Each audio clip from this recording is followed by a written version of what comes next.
بسم اللہ الرحمن الرحیم۔ السلام علیکم ورحمۃ اللہ وبرکاتہ۔ اس کا نام بدخشان بن مرسلان تھا اور اپنے گاؤں کا چودھری تھا۔ حضرت سلیمان رضی اللہ تعالی عنہ اس کو سب سے زیادہ پیارے تھے، حتیٰ کہ ان کو لڑکیوں کی طرح گھر میں رکھتا تھا اور قدم باہر نہ نکالنے دیتا تھا۔ حضرت سلیمان رضی اللہ تعالی عنہ کی پیدائش ہوئی تو ان کا نام مابا رکھا اور ہوش سنبھالنے پر ان کو بھی آتش پرستی میں لگا دیا، یہاں تک کہ حضرت سلیمان رضی اللہ تعالی عنہ آتش کده کی خدمت میں اس انہماک سے لگے کہ ہر وقت روشن رکھتے تھے اور آتش کده کے پجاری اور مندر کے نگران بن گئے تھے۔ حضرت سلیمان رضی اللہ تعالی عنہ اپنے مسلمان ہونے کا واقعہ اس طرح بیان کرتے تھے کہ ایک روز میرا باپ مکان بنوانے میں مشغول ہو گیا اور فرصت نہ ہونے کی وجہ سے مجھے کاشت کی خیر خبر لینے کے لیے بھیج دیا اور ساتھ ہی جلد آنے کی بھی وصیت کر دی، اور یہ بھی کہا کہ اگر تو نے واپس ہونے میں دیر کی تو تیری جدائی کی فکر میرے لیے ساری فکروں سے بڑھ جائے گی۔ والد کے کہنے پر میں گھر سے نکلا، راستے میں عیسائیوں کے گرجا پر میرا گزر ہوا اور اس کو دیکھنے کے لیے اندر چلا گیا۔ وہ لوگ نماز پڑھ رہے تھے، مجھے ان کی نماز پسند آ گئی اور دل میں کہا کہ ان کا دین ہمارے دین سے بہتر ہے۔ میں نے ان سے دریافت کیا کہ تمہارے دین کا مرکز کہاں ہے؟ انہوں نے جواب دیا کہ ملک شام میں ہے۔ میں شام تک وہیں رہا اور سورج چھپنے پر گھر واپس آیا تو باپ نے سوال کیا، اب تک کہاں تھا؟ میں نے باپ کو اپنا پورا حال سنا دیا اور یہ بتا دیا کہ مجھے نصارہ کا دین پسند ہے اور ان کا دین میرے دین سے بہتر ہے۔ باپ نے کہا، بیٹا یہ تم نے غلط سمجھا، ان کا دین ٹھیک نہیں ہے، سچا دین وہی ہے جو تیرا اور تیرے باپ داداؤں کا دین ہے۔ میں نے کہا، خدا کی قسم ایسا ہرگز نہیں ہو سکتا، بلا شبہ ان کا دین ہمارے دین سے بہتر ہے۔ جب باپ نے میری گفتگو سنی تو اسے کھٹکا ہوا اور اسے ڈر سے کہ کہیں میں ان سے نہ جا ملوں مجھے گھر میں بند کر دیا اور پاؤں میں بیڑیاں ڈال دیں۔ میں نے اس قید و بند کی حالت میں عیسائیوں کو خبر بھیج دی کہ جب شام سے سوداگر آئیں تو مجھے خبر کر دینا، میں ان کے ساتھ تمہارے دین کے مرکز میں پہنچ جاؤں گا۔ چنانچہ کچھ دن کے بعد کچھ شامی تاجر آ گئے، انہوں نے مجھے خبر کر دی۔ جب وہ تاجر واپس جانے لگے تو میں نے بیڑیاں کاٹ ڈالی اور ان کے ساتھ ہو گیا۔ جب میں ان کے ساتھ شام پہنچ گیا تو وہاں کے لوگوں سے کہا کہ بتاؤ تمہارے یہاں عیسائیوں میں سب سے افضل کون ہے؟ لوگوں نے کہا کہ گرجا میں جاؤ، وہاں کا جو پپائے اعظم ہے وہی سب سے افضل ہے۔ میں گرجا میں جا پہنچا اور اس سے کہا کہ میں تمہارے دین کو پسند کر چکا ہوں اور چاہتا ہوں کہ تمہاری خدمت میں رہوں اور تعلیم حاصل کروں۔ اس نے کہا، بہتر ہے، رہنے لگو۔ میں اس کے ساتھ رہنے لگا اور رہتے رہتے اس کے کچے چٹھے سے خوب واقف ہو گیا۔ یوں تو بڑا بزرگ بنا ہوا تھا مگر تھا بڑا خراب۔ آدمی لوگوں کو صدقہ خیرات کا حکم دیتا اور جب اس کے کہنے سے لوگ صدقات و خیرات لے کر آتے تو ان سب کو اپنے پاس جمع کر لیتا اور مسکینوں کو کچھ بھی نہ دیتا۔ جب وہ مر گیا تو اس کے معتقد دفن کرنے کے لیے جمع ہوئے۔ میں نے ان سے کہا، اسے دفن نہ کرو، یہ تو بڑا خراب آدمی تھا، تمہیں صدقہ کرنے کا حکم دیتا تھا اور جب تم اس کے پاس صدقات و خیرات کی رقم جمع کر دیتے تھے تو نہ کسی فقیر کو دیتا تھا نہ کسی مسکین کو، بلکہ اپنے ہی خزانے میں بھر دیتا تھا۔ لوگوں نے کہا، تمہیں کیا پتا؟ میں نے کہا، آؤ تمہیں اس کا خزانہ بتا دوں۔ یہ سن کر وہ میرے ساتھ ہو لیے۔ میں نے ان کو اس کا خزانہ دکھایا تو انہوں نے سونے اور چاندی سے بھرے ہوئے 7 مٹکے رکھے ہوئے دیکھے۔ مٹکے دیکھ کر ان کو میری بات کا یقین آ گیا تو بڑے برہم ہوئے اور ان کے دلوں میں اس پادری کی ذرا بھی وقت نہ رہی اور کہنے لگے کہ خدا کی قسم ہم اسے ہرگز دفن نہ کریں گے۔ چنانچہ ان لوگوں نے اس کی ناش کو سولی پر چڑھا کر پتھر مارتے مارتے چورا بنا دیا اور اس کے بعد وہ لوگ اس کی جگہ دوسرے شخص کو لائے جسے انہوں نے گرجا کا پادری بنا دیا۔ یہ دوسرا شخص اس پہلے شخص سے بہت افضل تھا اور دنیا سے بہت بے رغبت تھا۔ مجھے اس سے محبت ہو گئی اور ایک عرصہ تک اس کے ساتھ گرجا میں رہا۔ جب اس کی موت کا وقت قریب آیا تو میں نے اس سے کہا کہ اب آپ مجھے کیا حکم دیتے ہیں اور کس کے پاس جانے کی وصیت کرتے ہیں؟ اس نے جواب دیا کہ میرے علم میں تو اب کوئی شخص اصل دین مسیح پر نہیں ہے سوائے فلاں صاحب کے جو شہر موصل میں رہتے ہیں، تم انہی کے پاس چلے جاؤ۔ چنانچہ میں موصل پہنچا اور اس شخص کو تلاش کیا جس کا نام اور پتہ مجھے بتایا گیا تھا۔ جب اس سے ملاقات ہو گئی تو میں نے اس کو اپنا قصہ سنایا اور ساتھ رکھ لینے کی درخواست کی۔ اس نے درخواست منظور کر لی اور میں اس کے ساتھ رہنے لگا۔ یہ بھی اچھا آدمی تھا۔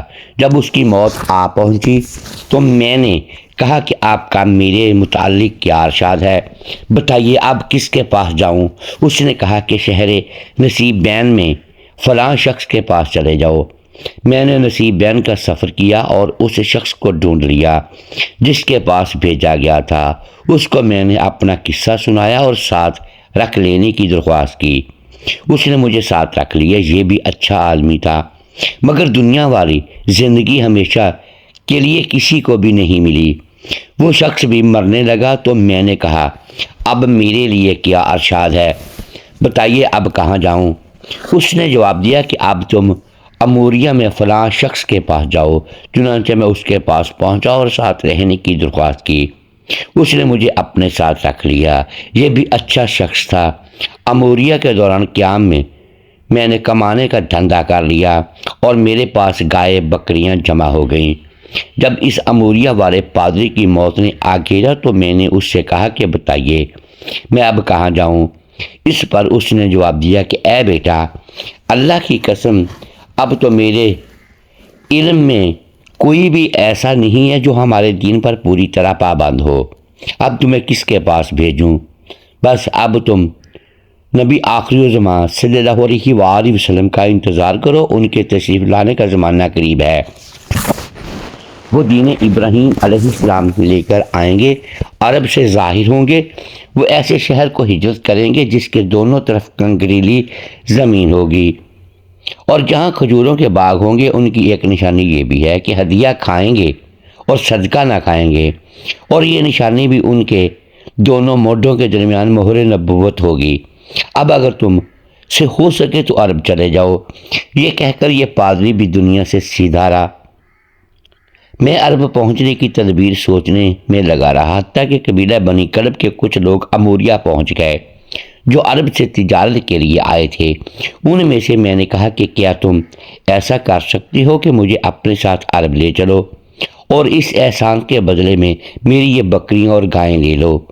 اس بات کو انہوں نے منظور کر لیا اور مجھے ساتھ لے کر عرب چل دیے۔ میں نے اپنی بکریاں اور گائیں ان کو دے دیں۔ وہ مجھے وادی القرہ لے گئے جو عرب ہی کا علاقہ ہے، مگر انہوں نے میرے ساتھ غداری کی اور مجھے اپنا غلام ظاہر کر کے فروخت کر دیا۔ جس شخص کے ہاتھ مجھے بیچا تھا اس نے مجھے مدینہ کے ایک یہودی کے ہاتھ فروخت کر دیا جو قبیلہ بنی قریظہ میں سے تھا۔ وہ مجھے مدینہ لے گیا۔ مدینہ کو دیکھتے ہی میں سمجھ گیا کہ بس یہی وہ شہر ہے جہاں میری مراد حاصل ہوگی، کیونکہ یہاں کھجوروں کے باغ بھی ہیں اور شہر کے دونوں طرف کنکریلی زمین بھی ہے۔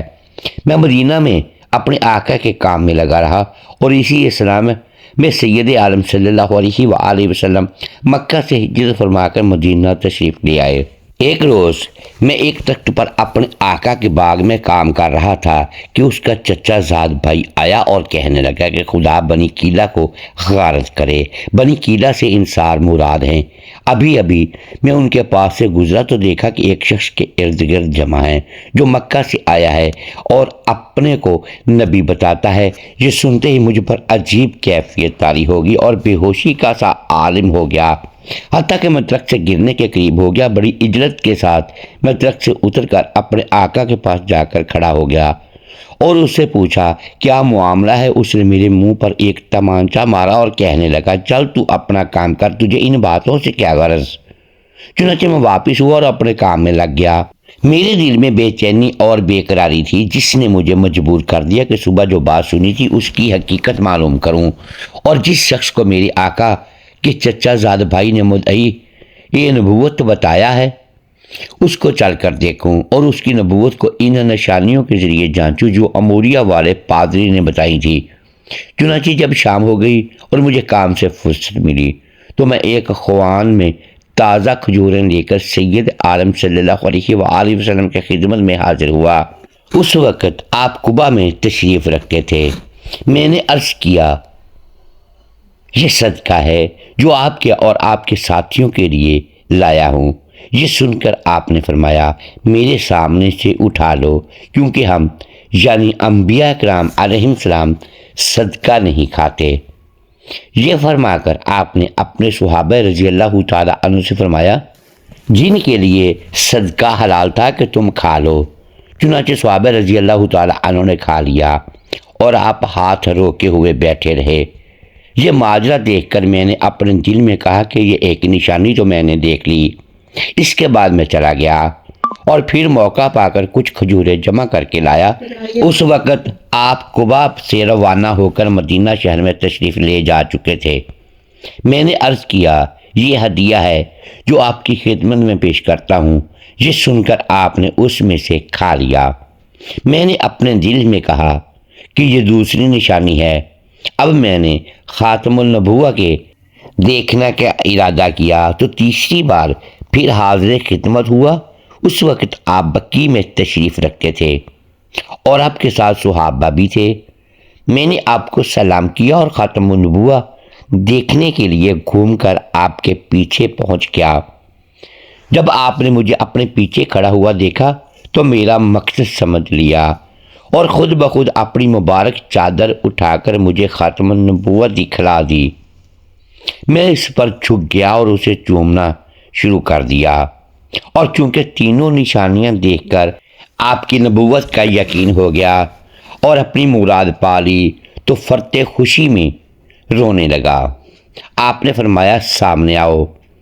میں سامنے آیا اور اپنا پورا قصہ سنایا تو آپ کو ایسا عجیب معلوم ہوا کہ صحابہ رضی اللہ تعالیٰ عنہ کو بھی سنوایا۔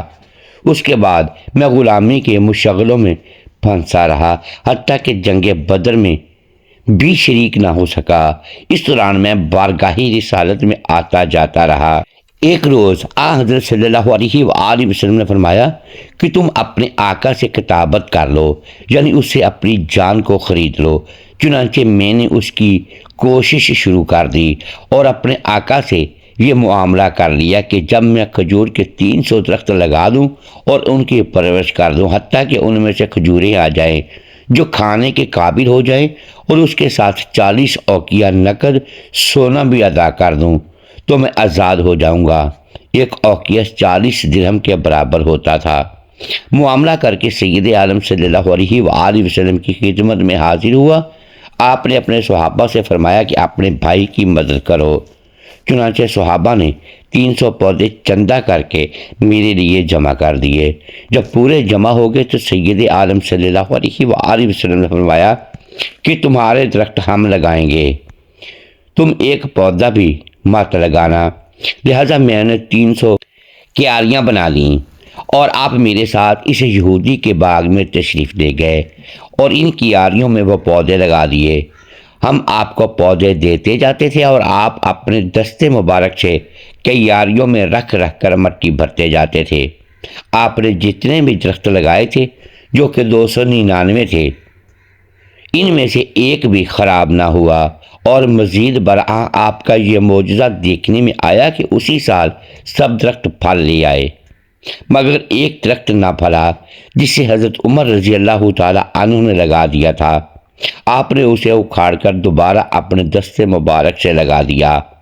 آپ کا دوسرا معجزہ یہ ہوا کہ وہ درخت بھی اسی سال پھل لے آیا۔ یہ تو درختوں کا معاملہ ہوا۔ اس کے بعد سونے کی ادائیگی کی مشکل اور اس طرح حل ہوئی کہ رسول اللہ صلی اللہ علیہ وآلہ وسلم کی خدمت میں ایک کان میں سے تھوڑا سا سونا لایا گیا جو مرغی کے انڈے کے برابر تھا۔ اسے لے کر آپ نے فرمایا کہ وہ فارسی غلام کہاں ہے جس نے اپنے آقا سے کتابت کی ہے، بلاؤ اسے۔ چنانچہ میں بلایا گیا۔ جب میں حاضر خدمت ہوا تو آپ سے عرض کیا، یا رسول اللہ صلی اللہ علیہ وآلہ وسلم، جتنا سونا مجھ پر واجب ہے اس کے سامنے اس ڈلی کی کیا حقیقت ہے؟ اس میں اتنا وزن کہاں؟ آپ نے فرمایا یقین رکھو اللہ اس سے تمہیں سب کو دوش کر دے گا۔ چنانچہ میں اسے لے کر اپنے آقا کے پاس پہنچا اور اس ڈلی کو تلوایا تو اس سے 40 اوقیہ سونا ادا ہو گیا اور مجھے آزادی مل گئی۔ اب میں آزاد ہو گیا تو اسلام کے کاموں میں حصہ لینے لگا، اور آزادی کے بعد سب سے پہلا جو معرکہ پیش آیا یعنی غزوہ خندق، اس میں شریک ہوا، اور اس کے بعد رسول اللہ صلی اللہ علیہ وآلہ وسلم کے ساتھ برابر ہر غزوہ میں شریک رہا۔ غزوہ خندق بھی انہی کے مشورے سے کھودی گئی تھی۔ اللہ رب العزت جس کو ہدایت سے نوازتے ہیں ہر حال میں اور فضا میں نوازتے ہیں۔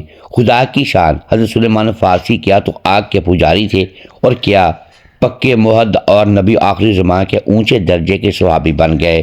ٹھوکریں بہت کھائیں مگر اللہ کے پیارے بن گئے، اور صحابہ میں ان کو ممتاز درجہ نصیب ہوا۔ آج تک ان کو امت کی طرف سے کروڑوں مرتبہ رضی اللہ تعالیٰ عنہ کی دعائیں پہنچ چکی ہیں، اور خدا ہی جانے کہ قیامت تک کتنی پہنچیں گی۔ محترم ناظرین، امید ہے آج کی یہ ویڈیو آپ کو پسند آئی ہوگی۔ ناظرین گرامی، اگر ہم اس ویڈیو میں الفاظ کی درستگی دانستہ یا دیدہ دانستہ درست نہیں کر پائے تو ہم آپ سے معذرت خواہ ہیں اور اللہ کے حضور معافی کے طلبگار ہیں۔ ناظرین گرامی، ویڈیو کو لائک کیجئے، چینل کو سبسکرائب کیجئے اور بیل آئیکن پریس کر دیں تاکہ ہر نئی آنے والی ویڈیو آپ تک بر وقت پہنچ سکے اور ہماری حوصلہ افزائی ہوتی رہے۔ اگلی ویڈیو تک کے لیے اجازت دیجیے گا۔ شکریہ، اللہ حافظ۔